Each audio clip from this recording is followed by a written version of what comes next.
For a long, long time, money has been changing. But let's forget about private innovation for just a second.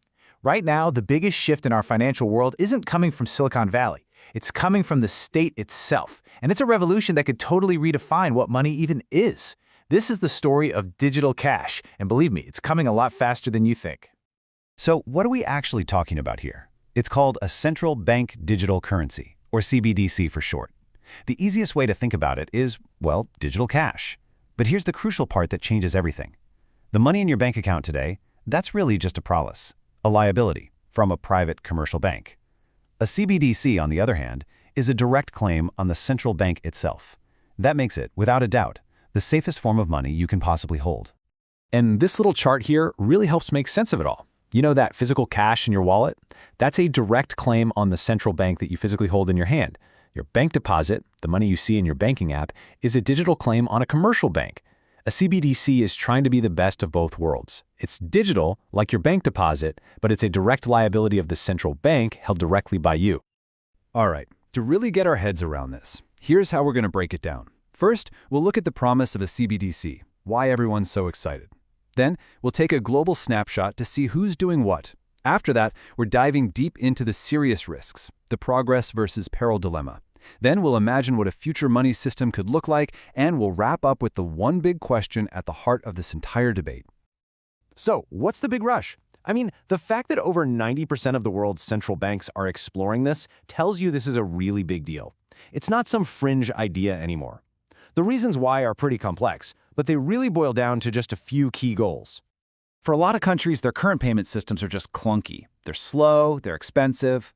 A CBDC could be like a new public superhighway for money. Then there's the huge goal of financial inclusion, giving people who don't have bank accounts access to basic finance with just a simple phone. It also gives governments some pretty powerful new tools, like sending stimulus money directly into people's digital wallets. And honestly, it's also a defensive move, a way for central banks to keep control in a world where private currencies are popping up everywhere. And that issue of financial inclusion, it is absolutely massive. We are talking about 1.7 billion adults around the globe who are totally outside of the formal banking system. For so many developing countries, this right here is the #1 reason to even consider a CBDC. It's a shot to just leapfrog over old, outdated infrastructure and bring millions of people into the modern economy. But here's the thing, this is not a one-size-fits-all kind of race, not at all. Every country is moving at its own pace, and they all have very different goals in mind, and that really just reflects their own unique economic and political situations. And this table just lays it out perfectly. You've got China, way ahead in an advanced pilot with its e-CNY, really pushing for domestic efficiency and global influence. Then you have the Bahamas, which has already launched its sand dollar to solve very specific local problems. And then on the other end of the spectrum, you have the Eurozone and the US, who are taking a much more cautious, research-first approach. Let's zoom in on China for a second. The sheer scale of their e-CNY pilot is it's mind-boggling. Over 260 million digital wallets already created. For them, a huge driver is creating a state-backed competitor to the giant private payment platforms like Alipay and WeChat Pay. And, of course, on the world stage, it's about pushing the renminbi as a global currency. Then you've got the world's first mover, the Bahamas. Now, their motivation wasn't about geopolitics, it was about pure practicality. Think about it. How do you run a banking system for a population that's scattered across 700 islands, in a place that's constantly hit by hurricanes that can just wipe out infrastructure? The sand dollar, with features like being able to work offline, was their very clever answer. And in complete contrast to all that, you have the cautious observers. The US and Europe are much more worried about future-proofing the systems they already have. They want to completely understand the gigantic risks to financial stability and the dollar's role in the world before they even think about committing to building something like this. And you know what? That caution is there for a very, very good reason. Because for all of the amazing promise of progress, CBDCs are absolutely packed with peril. Every single design choice you make forces a really difficult and often profound trade-off. So, yeah, what is the catch?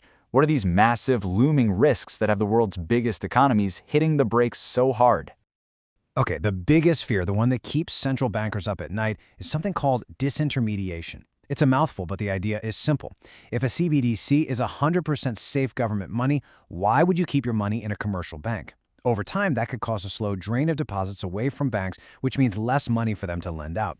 But what's even scarier is fast disintermediation. That's a digital bank run at the speed of light. In a crisis, everyone would rush their money to the safety of the CBDC, and that could collapse the entire banking system in hours. And then we get to the core dilemma for society: privacy. Physical cash is anonymous. A CBDC, by its very nature, is not. Now, on the one hand, a totally traceable ledger would be an incredible weapon against crime, money laundering, tax evasion, you name it. But, on the other hand, it would create a permanent, unchangeable record of every single transaction you ever make for the rest of your life. And this quote, wow, it really gets to the heart of that fear. A system like this creates a potential for state surveillance and social control that is truly unprecedented. It gives a government the technical ability to freeze your account or even confiscate your funds with just the click of a button. That's a level of potential control we've never seen before. But the future probably isn't some zero-sum game where one type of money wins and all the others just disappear. It's much more likely that we're moving towards a more complex, layered system where different kinds of money coexist. A lot of experts see a future that looks something like this, a three-layer system. At the very bottom, the foundation, you have the CBDC. It's the secure, public money, the bedrock. On top of that, you still have commercial banks creating credit and providing all the services we're used to. And then, on a third layer, you could have all sorts of innovation from private stablecoins offering specialized products and services. And what about good old-fashioned cash? Is it going away? Probably not. It's likely going to remain a vital tool, especially for anyone who values privacy and anonymity. And just as importantly, it's the crucial backup plan for everyone when the power goes out or digital systems fail. So, all of this, the technology, the global race, the huge risks, and all the potential benefits, it all brings us to one final, unavoidable question. It's a question that we all really need to start thinking about.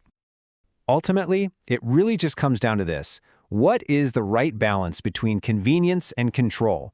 As we start to design the future of our money, how much of our privacy are we actually willing to trade away for more efficiency and more safety? That, right there, is the question that all of us are going to have to answer.